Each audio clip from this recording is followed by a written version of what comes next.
Sweetness comes in a lot of joyful places. And I think normalizing that that's good by separating it from the negative health effects is really important to us as a human society, because we need to have joy and we also need to have health.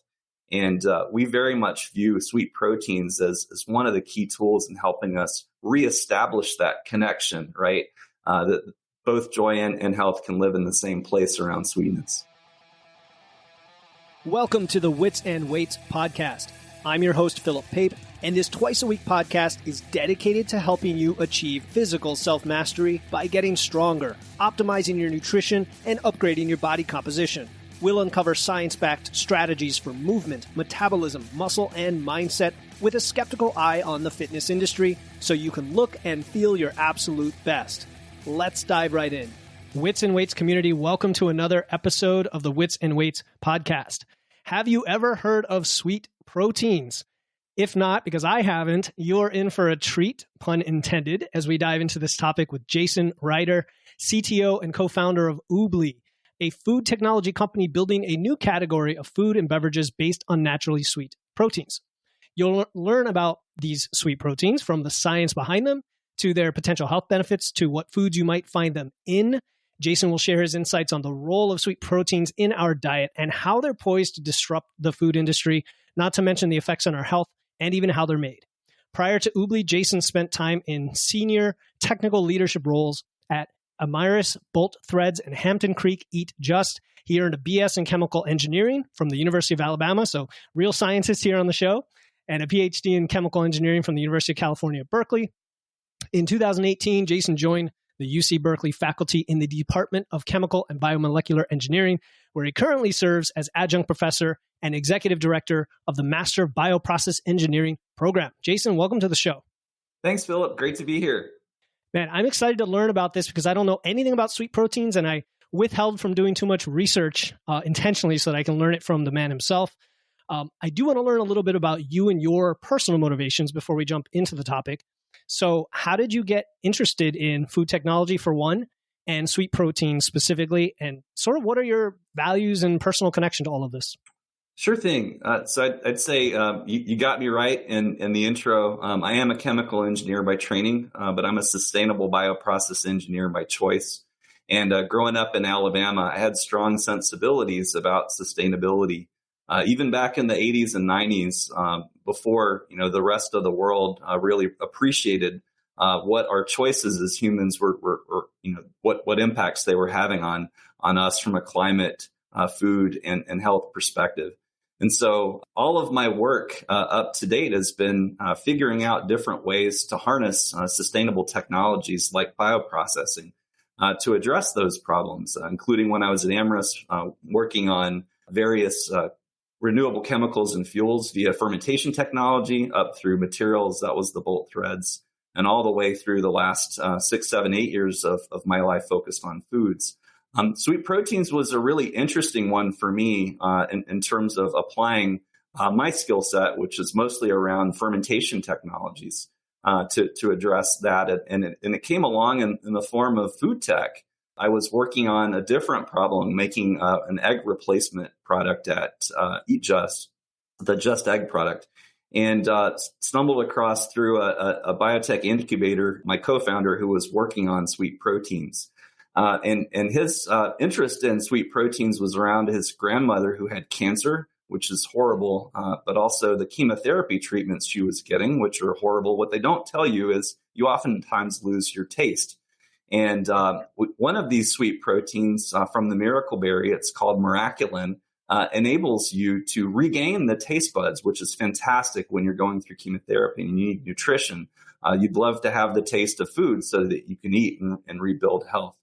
And so what I did when I joined was to figure out a technology beyond growing these plants that produce these sweet proteins, taking it to fermentation technology so that you can have a scalable and affordable solution. And that was, again, it sort of hit me right in the sweet spot, pun fully intended, of the things that I care about, sustainability, climate, food, and health all in one. Okay, so there's a couple of things I wanted to pull the thread on in those. One is bioprocess engineering and bioprocessing in general as a medium of sustainability. If you could explain that a little bit, and then I have another follow-up after that.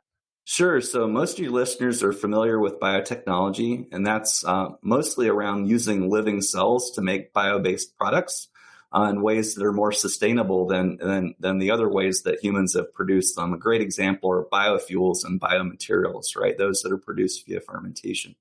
And bioprocessing is using those living cells, essentially building scalable processes around them so that you can make these materials, in our case, foods, at a scale that is meaningful for the planet and addressing those problems. So things like large-scale fermentation, everybody's familiar with brewing beer. In our case, we brew sweet proteins, and that's the bioprocess engineering that we do at Oobli. Okay.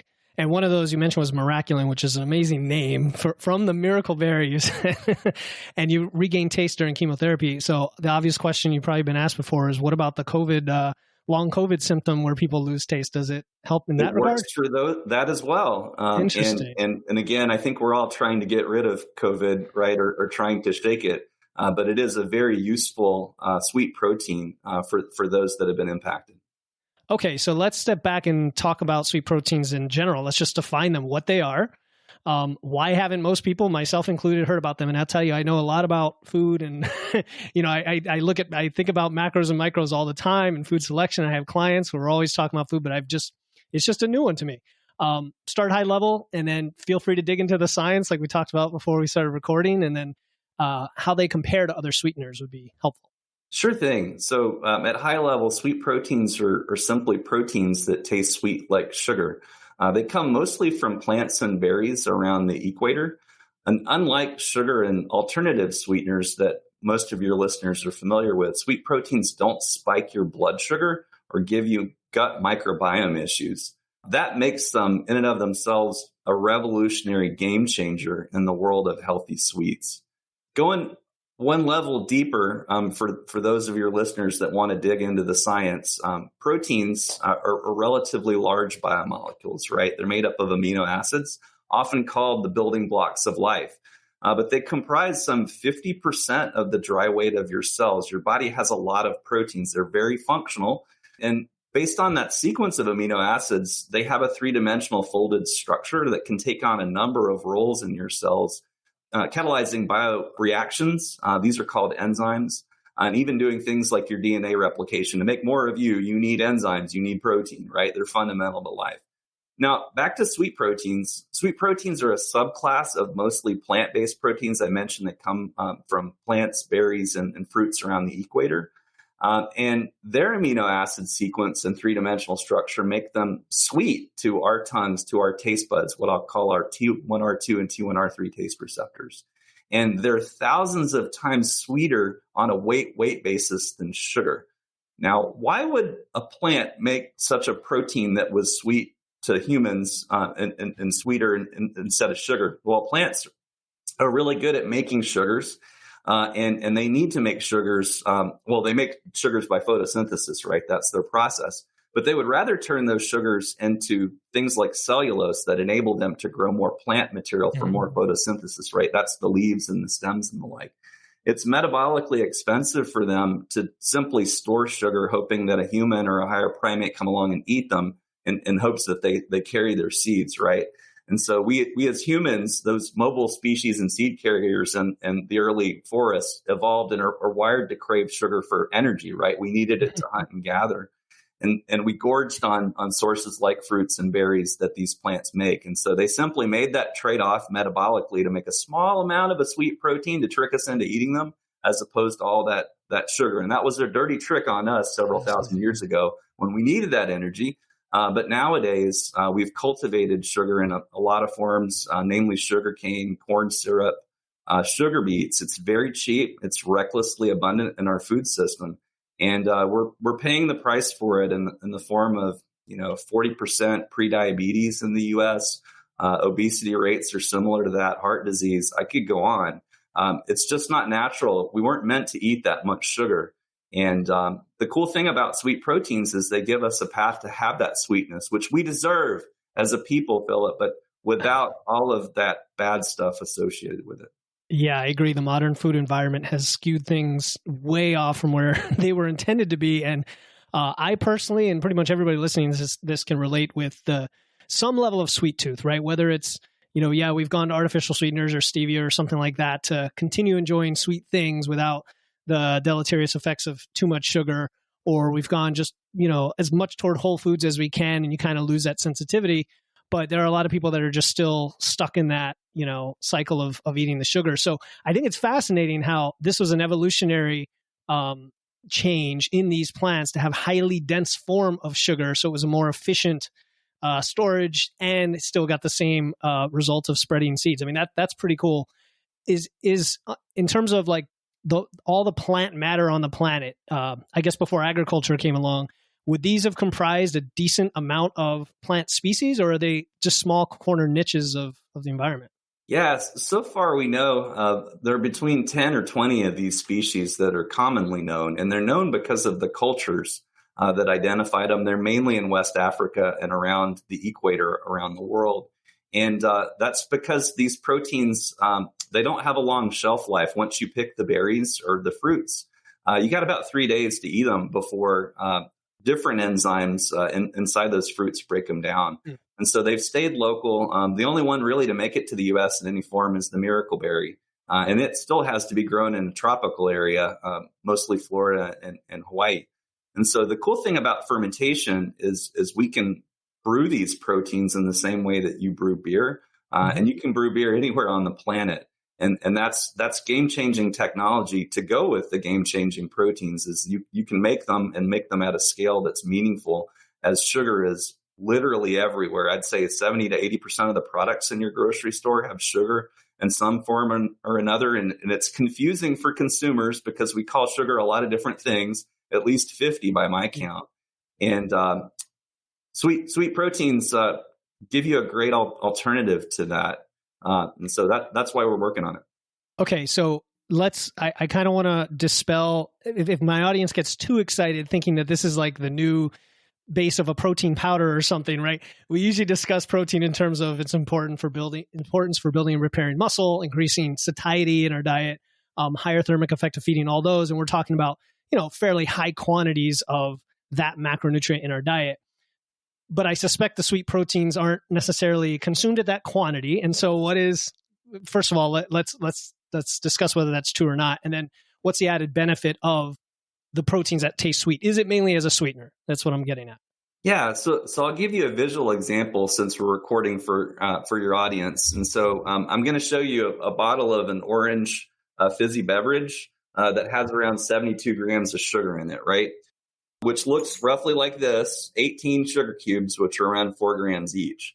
And so when we sweeten a beverage, like our sweet iced teas, it only takes a few tens of milligrams of sweet protein because of the potency of the sweetness, right? Thousands of times more potent than sugar. So for the audience, it's a big jar of many, many, many cubes of sugar versus a tiny vial of a tiny sprinkle of the sweet protein. Yep. Yeah, so a few tens of milligrams isn't going to get you the protein loading if you're trying to get out and get swole. There's lots of other great protein sources for that, either animal or plant-based, depending on your sensibilities. And so what we do is functionally sweeten that product. And so if you're having a protein shake, for example, we can give you that sweet taste that you're looking for in your chocolate or your strawberry or your vanilla.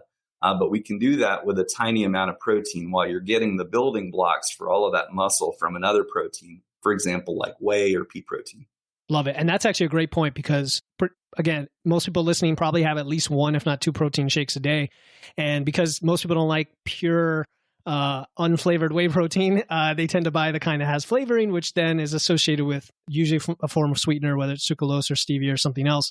So we'll get into specific products in a bit, but I want to talk a little bit more about this sweetening aspect of it, right? We don't want to add sugar. We'll eat fruit and things like that to satisfy our sweet tooth. We'll use these other sweeteners in moderation if the alternative is significantly more calories, right? Because that's what we're trying to do. What's your take on added sugar and our tendency to make things sweet in general, and then artificial sweeteners? Because you did allude to insulin spiking. You alluded to gut microbiome. And I know some of that science is sketchy and some of it is more solid. Plus, you had the recent WHO announcement on aspartame, which is getting a lot of controversy. So what are your thoughts on all of that? Yeah, so let me describe for your listeners how sweeteners and in turn sweet proteins work.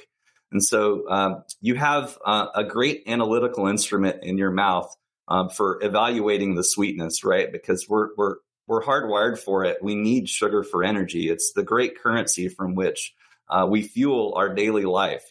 And so we have these T1R2 and T1R3 taste receptors on your taste buds that tell your brain, hey, this is sweet, you should eat more of it. And that never stops, right? But it also, we have additional taste receptors in our gut. And they do the same thing. They tell your brain, we see sweetness, keep eating that. But also it alerts your pancreas to make insulin, right? To ferry that sugar into the bloodstream so that you can use it to fuel your life. And so sweet proteins work more or less the same way as sugar and those alternative sweeteners is they bombard your taste receptor to tell you have that sweetness. The difference comes back to the chemistry that I explained before, is they're made of amino acids and they have a folded structure. And so the difference in sweet proteins is once they hit your stomach, which is an acidic environment or low pH, as scientists tend to think of it, it unfolds. And when it unfolds, it loses its activity. For tripping that taste receptor that's in your gut. Those taste receptors are in your gut because most of the form of sugar you get are from more complex carbohydrates where you take those simple sugars and you connect them, you polymerize them, right? And those are, things like complex sugars, maltodextrin, I could go on, right? And so you need to be able to tell your body that the sugar is being broken down by enzymes so you can ferry it into your bloodstream.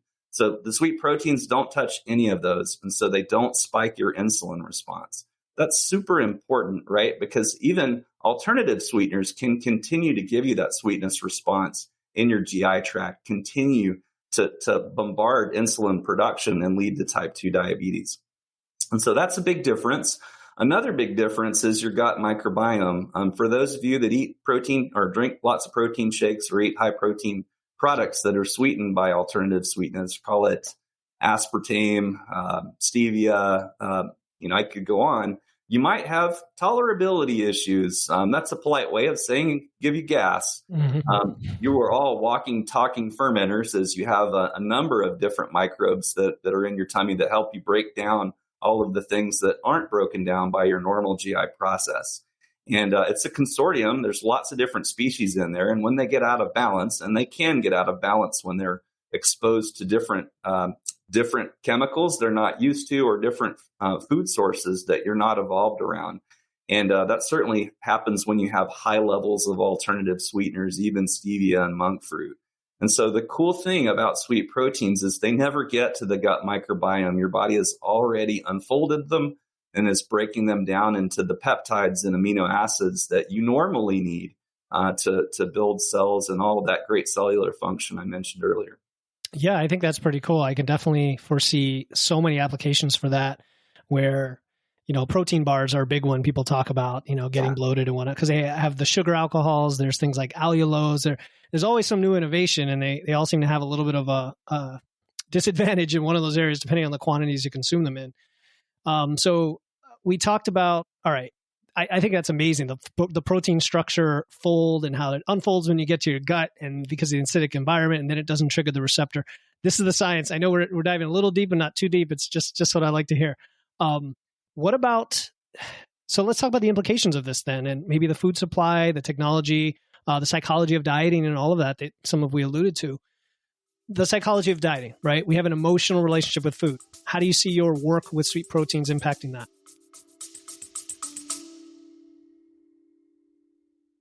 Hey listeners, this is Philip Pape, and I'm excited to announce our upcoming totally free 21-day challenge starting December 1st. It's called the Wits and Weights No Diet Holiday Body Recomp Challenge. This challenge is about learning how to achieve body recomposition. That's building muscle and losing fat at the same time without dieting or restriction throughout the holidays. I'll be giving you free videos, guides, and personalized coaching in a private group chat to help you enjoy the holidays while being satisfied and guilt-free. The kickoff call is Friday, November 17, and the link to enroll is in the show notes. No matter what episode you are listening to, don't worry. If you're hearing this after November 17, you can still register and get access to the replay and resources before the challenge starts on December 1st.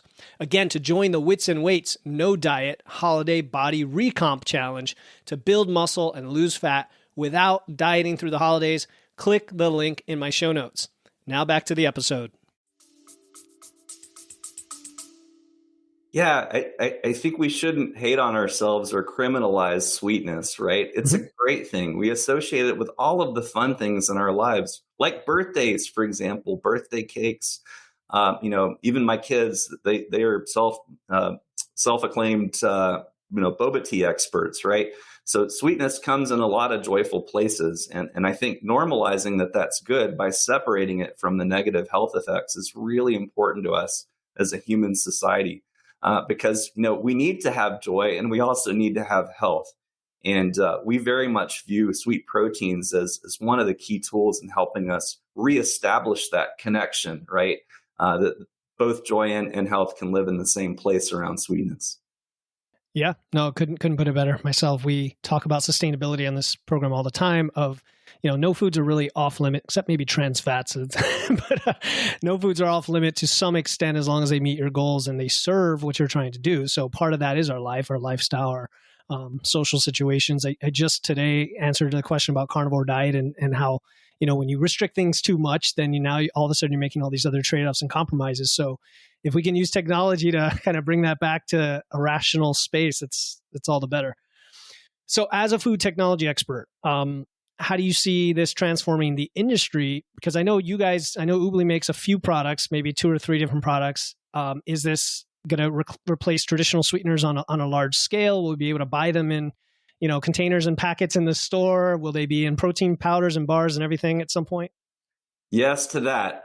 That is my goal is, of course, we're developing a few of our own products to feature our sweet proteins and also establish that relationship of trust with consumers. I imagine a few of your listeners feel a little jerked around by the stories on, sugar and alternative sweeteners. And even recently, aspartame has been linked to cancer. Sucralose, a chlorinated sugar of sorts, is linked to genotoxicity. This is scary.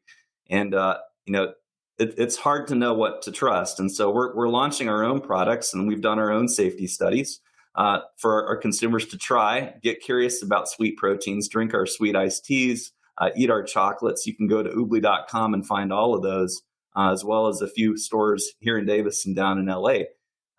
And I think that's a great first step in a series of products that we'd like to launch ourselves through Oobli's brand. But also partner with others to help rehabilitate products that, a lot of your listeners and consumers in general love, but are loaded with sugar. And we know how to formulate in all of those products, and we're working on a platform of these sweet proteins that can get to all of them. And so that's really what I'm looking for throughout the rest of my career with Oobli is to figure out how to basically go everywhere sugar is. Yeah, no, that makes sense. I'm looking forward to that, because I put some stevia in my coffee every day because it's quote unquote, the making all the trade-offs that I can make. It's the best option I feel like I have at the moment. But if I could take a little drop or a dollop of your sweet proteins in there from the Miracle Berry or wherever it comes from, that would be great. We're working on it, Philip. And so the protein that you'll see and experience through your mouth when you buy our sweet iced teas, as well as our chocolates, is called the Oobli fruit sweet protein. It does come from the Oobli fruit, which is another one of those plant species, and it's berries that grow in West Africa. And it's an amazing sweet protein, gives you a really sugary sucrose taste in your mouth that you crave. And again, it's because that specific plant evolved to trick us into thinking it was sucrose. And so enjoy that. And there's several more on the way. That's a good point, right? Because some of these alternative sweeteners, even if they're quote unquote natural, have aftertaste or they're bitter. A lot of people don't like stevia, for example, and which is the one in the pink packet that just nobody likes anymore. But I'm curious. So Oobli, now I see where the name of the company comes from. the food labeling, what's that going to look like? Or, I mean, you already know what it looks like because you have to have the FDA labels. What is it expressed as in the food label? Yeah, we call it Oobli fruit sweet protein, as we feel that that's the most direct and honest way to talk about sweet proteins with consumers in a way that they can grab onto. There are technical names for all of these proteins. I mentioned one, the miracle berry fruit protein is referred to as miraculin. The Oobli fruit sweet protein is also called brazine, but not all of your listeners or even our consumers are protein biochemists. And I think recognizing that the proteins are natural, they're identical to the ones that come out of plants. They just happen to be made via fermentation is important to know. I think we all know in our hearts and heads that natural products are the best ones for us. But calling them something arose by any other name, I think the name's pretty important. And so for us, we're going to name them by the berries that these natural proteins come from. Yeah, full transparency. What about the macro labeling? Does it have to be shown as a sugar, a carb, a protein? What is it? It doesn't show up anywhere because it doesn't break the threshold of 1 gram. It's so small. Okay. Protein, right? There you go. So we struggled on that. I'm a scientist and engineer. I over communicate by nature. I've probably done a lot of that here, and so we played around with our label a lot to try to figure out how to tell our consumers about our superhero proteins, but also explain why there aren't 10 grams of it. You don't need very much. You just need a couple of tens of milligrams actually to get that sweetness. I get it. It's kind of like salt. And when they put salt in something, it just says salt and there's very little of anything in it. Well, it might show sodium, but yeah. If we on your sweet tea, because I actually didn't look at the label yet, does it have any other sugars in it besides that? It does. So, for example, with our lemon, peach, and mango yuzu sweet teas, we do use fruit to make all of those. And so along with that fruit comes around 5 grams for our 16-ounce teas. But again, we don't think sugar is a bad thing, but having too much sugar has certainly been a bad thing for us. And so we have the natural fruit that comes along, as well as a little bit of agave to round out. And what we're looking for with our sweet proteins is an unrecognizable reduction in sugar that doesn't give you those off notes that things like stevia and monk fruit and even aspartame and sucralose give you, that you can have the sweetness in the form that you expect and maybe not even know there's sweet proteins in there. We want you to know there's sweet proteins in there for sure. But your mouth is a very finely tuned instrument around sweetness. And so our sweet proteins, along with a little bit of sugar that comes with the fruit, is just the right balance for our teas and chocolates. We feel like that. Hope you do too. Okay. Yeah, I want to try them. So we'll see. I love chocolate. So that, it could be dangerous, but that's a good thing. I love chocolate. Hi, my name is Lisa, and I'd like to give a big shout out to my nutrition coach, Philip. With his coaching, I have lost 17 pounds. He helped me identify the reason that I wanted to lose weight, and it's very simple: longevity. I want to be healthy, active, and independent until the day I die. He introduced me to this wonderful little app called Macro Factor. I got that part of my nutrition figured out. Along with that is the movement part of nutrition. There's a plan to it, and he really helped me with that. The other thing he helped me with was knowing that I need to get a lot of steps in. So the more steps you have, the higher your expenditure is, and the easier it is to lose weight. When it's presented to you like he presents it, it makes even more sense. And the other thing that he had was a hunger guide, and that really helped me. So thank you, Philip. So you mentioned the sourcing and the types of berries they might come from and where they're located. Let's talk about the fermentation process, because I am curious about that, how that comes into this. Sure thing. So we brew our sweet proteins much the same way you would brew beer. We use a food-safe yeast, just like you would use for brewing beer. And so it does require a little bit of sugar, but again, that sugar is upgraded in a lot of ways, given that the sweet protein is thousands of times more potent. So it takes a lot less sugar to make our sweet proteins than you would in practice using these products. And so I mentioned I'm a sustainable bioprocess engineer. And so all the steps that follow fermentation are simply some mechanical separation, filtration, and drying to make that sweet protein ingredient that I'm holding up here. And it's great. Again, if you think about the sustainability aspect of what we're doing, sugar's grown about 65 million acres across the earth, 65 million acres that in many cases used to be rainforests. In all cases, could be rainforests again, or be growing more nutritional crops, right? Most of the sugar grown is to put into drinks and candy bars. And so for us, every 600 or every 1% reduction in sugar gives us 650,000 acres back for us to do that, replant the rainforest so that the earth can breathe or grow, better crops to solve the world's sort of food disparities. And so I'm super excited about that. And also the fact that you don't have to ship that sugar in the places where it's grown. Brazil, for example, is a huge exporter of sugar, requires a lot of fuel to get it to the ports and a lot of fuel to put it on barges to ship where it needs to go. That's carbon in our air that we don't need.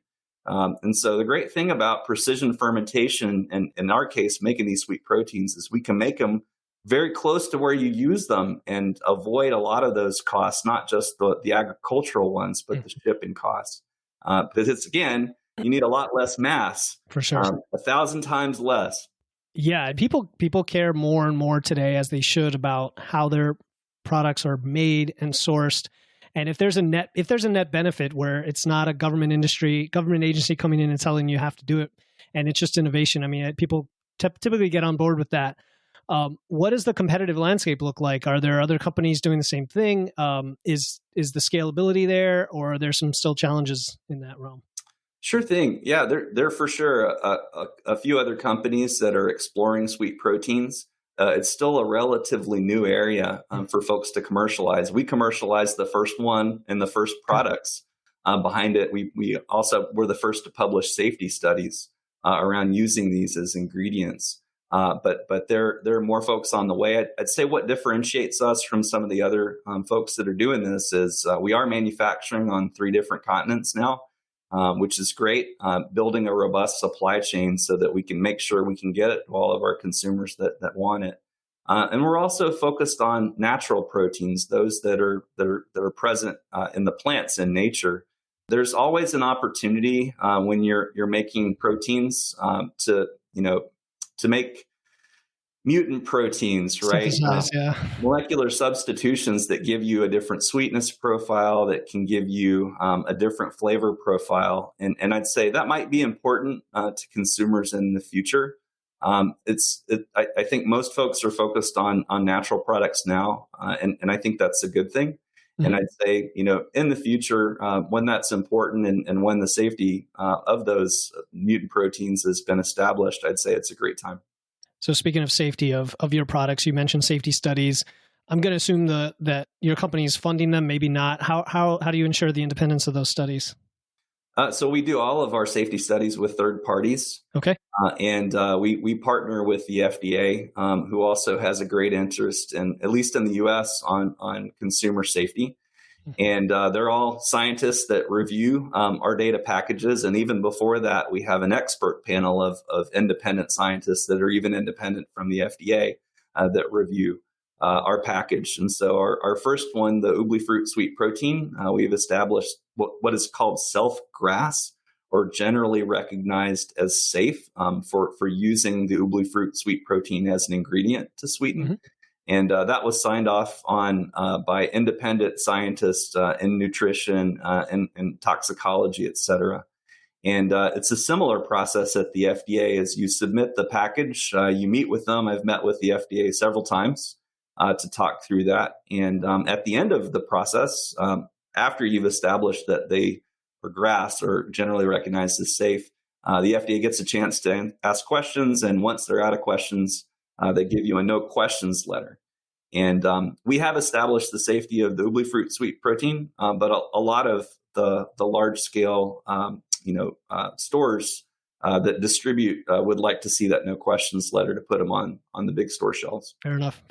Yeah, I mean, interests are generally aligned with these things, so I just want to ask it so the listener has some more information. Yeah. And then you're at UC Berkeley, so how does your role there contribute, overlap to your work with the sweet proteins here? So I have a great passion for sustainability in all forms. I tend to refer to it with my students as mass and energy balance as hugging the earth. My students are by and large bioprocess engineers trying to learn how to use biotechnology and bioprocessing to solve problems across climate, food, and health.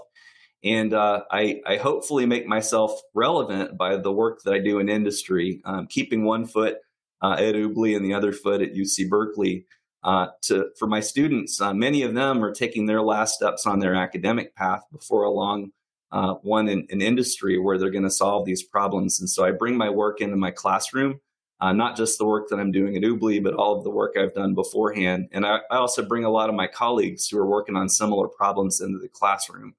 And that's a great way to build community, connect community, not just with the older folks like me that are out doing it at a more advanced stage of life, but also making sure we're growing and developing the young ones who will continue to work on these problems many, many decades into the future. So for those of my students that are listening to this, go Bears. Yeah. Yeah. I think it's great when you're combining industry and university. A lot of the folks in the fitness and nutrition space that I really admire and follow are the ones who specifically look for studies that can involve real subjects doing real things that we all want to learn from and do, and then kind of bridge the science to say, the bro science is right or it's not. But so extending that to what you do, are there studies where you work with, I don't know, nutrition scientists, nutritionists, people that deal with either, weight loss, physique, anything like that in the health and body realm or obesity, Yeah, tell me about that. We're interested in all of those things. And so I mentioned UC Berkeley, where I also teach, but the company Oobli is right next to UC Davis, which has a hospital as well as many of those experts that are working in the field of nutrition and health.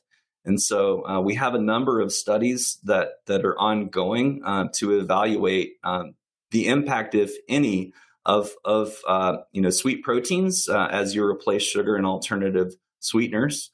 So that we can publish that data for all to see. I think that's an important currency for us as a society to have objective truth in science, to make sure that when we are bringing, for example, new ingredients to market, of course, we have a process from which to establish that they're safe.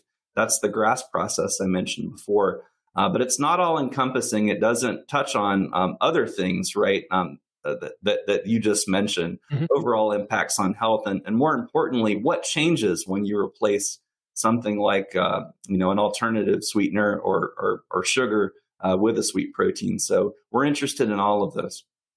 Yeah, I am as well. There's even in the established sweetener and artificial sweetener realm, as we know, being studied for decades, there's still confounding data when you try to interpret what happens. For example, when we talk about diet soda and obesity, that the idea that replacing sugar beverages with unsweetened actually helps obesity, and then others will argue that, well, no, it triggers appetite, and then it goes against it, and then others will say, well, it's people who are trying to lose weight are the ones drinking the more diet soda, so you tend to confound the variables.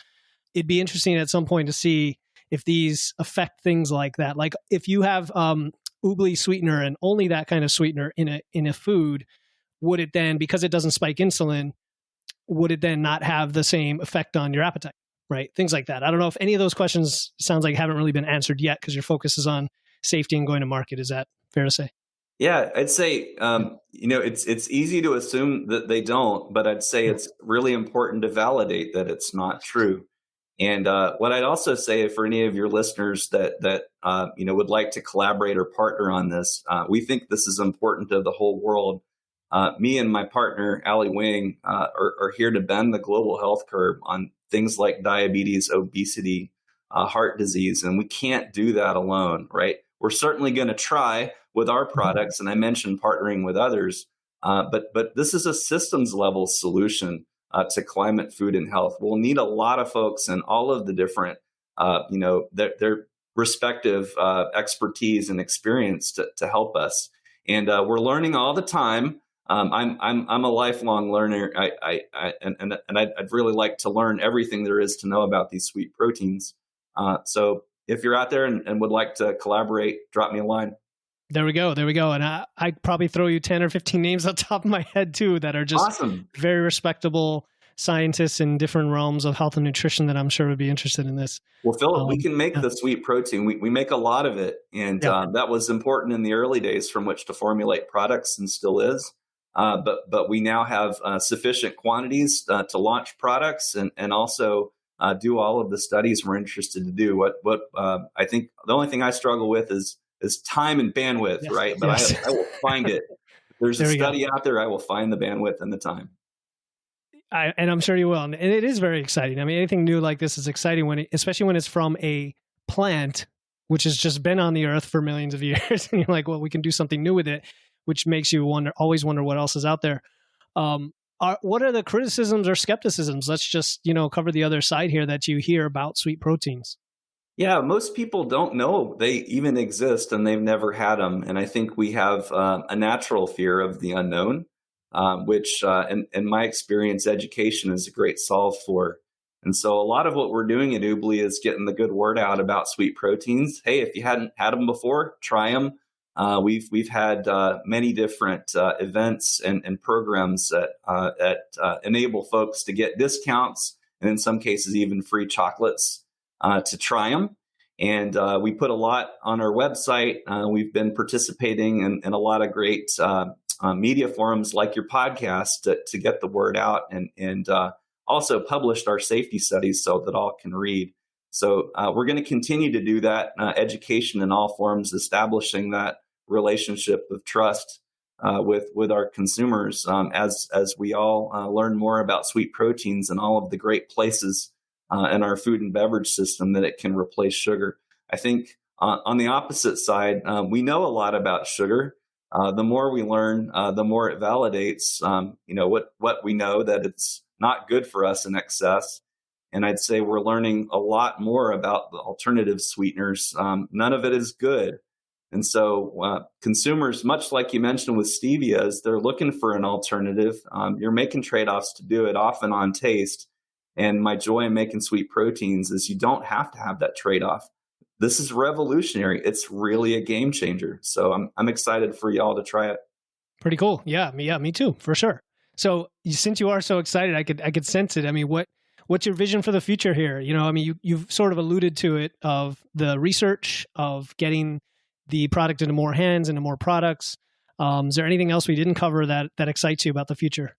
No, I get excited every time I walk into a grocery store and I look at a product that I haven't thought about. And there aren't very many left, to be honest. But it gets me excited about the next 5 or 10 years when we can get products in all of those areas that people love and enjoy sweetness from. And the way I would like to see that manifest is in true drops in the growth rate first for obesity, diabetes, and heart disease, and then the direct correlation. I would love to be part of the studies that demonstrate it was Oobli's sweet proteins and the revolution that we created that started the bend on that curve and started bending it in the opposite direction. Yeah. So that's what I'm excited about in the future. What would you say is one or two of the products that would have massive impact? I can think of one, and I think it's diet soda, personally, if that's a possibility. And I would love to hear how you would incorporate in that, because that's one of my vices, and I have no problem saying that because the alternative would be other things that probably have a lot more calories. So, what are those products? For sure. And I think you hit on that one, because 40% of the sugar we consume comes in the form of beverages. Many of them are fizzy, like that soda. And so the cool thing, as I mentioned, this bottle of orange soda that I showed you earlier, in the 18 sugar cubes that go in, the only function that these sugar cubes do with this bottle of soda is sweeten it. And so that's a great product for us to formulate around, regardless of whether or not it's a tea, which is one of the beverages that we're selling now, or a fizzy one, which we plan to sell in the future. And so that gives us coverage of 40, and some would even guess as high as 50% of sugary products, and they're essentially drop-in replacements. So that's great when you can make it easy. In other cases, like chocolates, right? That's our other product. It's a little more difficult because sugar makes up by bulk 50% of the chocolate bar. And so when you remove all that sugar and replace it with sweet protein, you can give somebody half of the size of the chocolate bar. That's immediately going to give them a ho-hum effect, right? And so, or you can replace it with something better. And so in our case, we've replaced it with fiber, which is something that's come out of our diet with ultra processed foods, is we just don't eat enough fiber net. And so rebuilding products with more healthy ingredients, natural ingredients that people can pronounce the names of without PhDs is also a passion of mine. Again, I appreciate I'm doing science at the cutting edge, and I also teach it at UC Berkeley, but I'm still an Alabama kid at heart and trying to solve problems for everybody, right? And certainly the problems that we're seeing across climate, food, and health are touching everybody. Yeah. I think that would be a massive impact. I mean, if you go into the grocery store and just go down the aisles, everything has sugar, just everything. I mean, pretty much you can randomly stick your hand out, unless it's, in the canned goods or something, it's going to have sugar. You mentioned fiber. What kind of fiber is added to those? So we work with a couple of different fibers, like acacia fiber is one of those. Chicory root fiber is another. There's several what are widely viewed as healthy fibers, plant-based fibers. Of course, all fiber is plant-based, but can be good for you and help you either as a prebiotic or just a healthy addition to a product, replacing what we're used to, what the diet we evolved around and have removed because of the advent of ultra-processed foods. Yeah, I wanted to ask because some of the cheaper products will just use the corn fiber. So I was curious about that. I had another question. So corn fiber and maltodextrin in general, we view those as a backdoor to diabetes. And so you do have the enzymes in your GI tract that can break down much of that soluble fiber in corn and make simple sugars, which take you right back to spiking your blood insulin or your blood sugar level and your insulin and type 2 diabetes. And so the types of fiber that we select for and our products don't have that capability, as we really are working for those folks that want to get their sugar under control without giving up taste. It's always an interesting topic, right? Because I know you don't listen to this show religiously, but I definitely touch on carbs a lot and the beauty of carbs and the benefit of carbs and, everything from whole grains to starches to vegetables and fruits for energy, recovery, performance, and even for, when you have a healthy lifestyle and you build insulin sensitivity, it's good to have the carbs. Sometimes you want to spike your insulin when you have to work out, for example, to draw on glucose or when you have muscle mass. But what we're talking about here is the mass of humanity that unfortunately consumes like 50 to 60% processed foods. And if you're not going to necessarily change it at the root, you can, like chicory root, just kidding, change it at the root, then at least change the available options in the environment, right? Because the Western food environment is a big obesogenic factor that, you can blame people for their choices, but it's out there. You know what I mean? It's very hard to get away from it. Yeah, and I do. I have listened to a couple of your podcasts, particularly the misconceptions on protein, because I'm a huge protein lover. And building muscle over 40, I think was the title of it. And I'll let your listeners guess which side of 40 I'm on. But I think it's important and not to demonize carbohydrates, right? I think what you're telling your listeners is you're a chemical engineer, right? You're solving mass and energy balances around people, much like I'm trying to solve them around the planet. And that makes sure that N minus out, equals accumulation or loss. And you want that at steady state, right? Is how we got ourselves into this situation with diabetes and obesity and heart disease, is by eating far too much of one type of carbohydrate. That's sugar. And we did it because it's recklessly abundant and cheap. And I'd say it's an opportunity for us to take a step back and look at not just what we're eating, but what other folks are making and selling to us and saying, we want something different, right? We don't want to compromise on taste or health. And we need foods that respect both of those things. And so I think that's largely what you're speaking to, is going back to a diet that matches our lifestyle. Certainly from how much energy we're consuming, as well as the types of the carbohydrates that we're consuming, that they match our needs of our body that we evolved around. and don't put us in a position where our mass and energy balance gets out of whack. Yeah, for sure. And the choices out there should be as abundant as possible so that when we make those choices for our lifestyle, we can still be sustainable. We can still have our social time. We can still make baked goods and birthday cakes and all of that. Because again, I will tell people, look, if donuts are non-negotiable, enjoy your donut. Let's just fit it in.